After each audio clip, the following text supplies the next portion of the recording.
जी हाँ दोस्तों, क्योंकि सास भी कभी बहू थी की आने वाली कहानी अब उस मुकाम पर पहुंच चुकी है जहां हर रिश्ता, हर भावना और हर सच एक बड़े इम्तिहान से गुजरने वाला है। इस ट्रैक में दर्द भी है, साजिश भी है, माँ की बेबसी भी है और उसी बेबसी से जन्म लेती एक ऐसी ताकत भी है जो पूरे सिस्टम को हिलाकर रख सकती है। तुलसी, जो अब तक अपने संस्कारों, अपने धैर्य और अपने आत्मविश्वास के लिए जानी जाती थी, अब अपनी बेटी के लिए वह सब करने को तैयार है जिसकी किसी ने कल्पना भी नहीं की थी।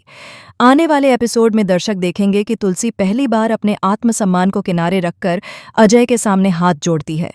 वो तुलसी, जिसने कभी किसी के सामने सिर नहीं झुकाया, आज अपनी बेटी परी के लिए भीख मांगती नजर आएगी। तुलसी अजय से कहेगी कि वह उसकी बेटी को बचा ले, क्योंकि इस बार परी सच बोल रही है। एक माँ के लिए इससे बड़ा दर्द और क्या हो सकता है कि उसे अपनी ही बेटी के सच को साबित करने के लिए लोगों के सामने गिड़गिड़ाना पड़े।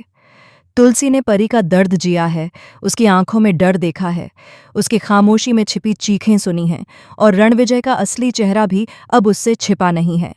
दूसरी तरफ गौतम, जो तुलसी और मीर का बेटा कहलाता है, अपने ही खून के खिलाफ खड़ा नजर आएगा। उसका मकसद सिर्फ एक है, परी को गलत साबित करना। गौतम अपने झूठे गवाहों के सहारे यह साबित करने की कोशिश करेगा कि परी को झूठ बोलने की आदत है, कि वह हर बार कहानी बनाती है और इस बार भी वह अपने पति रणविजय को फंसाने के लिए यह सब कर रही है। इतना ही नहीं, गौतम ये भी कहेगा कि परी का किसी और के साथ अफेयर है और यही वजह है कि वह रणविजय के साथ नहीं रहना चाहती। यह सुनकर हर कोई सन्न रह जाएगा, क्योंकि एक औरत के चरित्र पर उंगली उठाना सबसे आसान हथियार होता है और गौतम उसी हथियार का इस्तेमाल करने वाला है।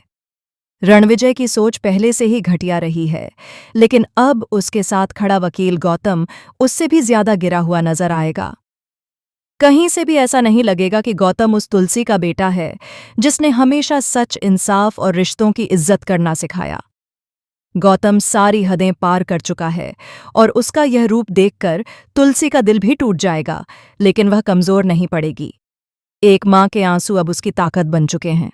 वहीं नोयना का जहर भी इस कहानी में पूरी तरह फैलने वाला है।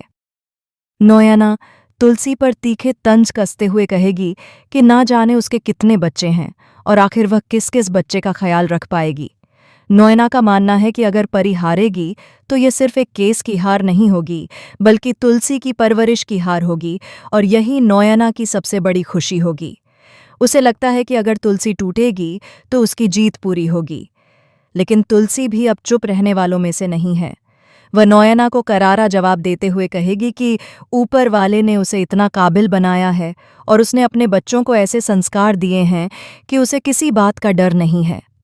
तुलसी का यह आत्मविश्वास आने वाले ट्रैक में कहानी को एक नई दिशा देगा।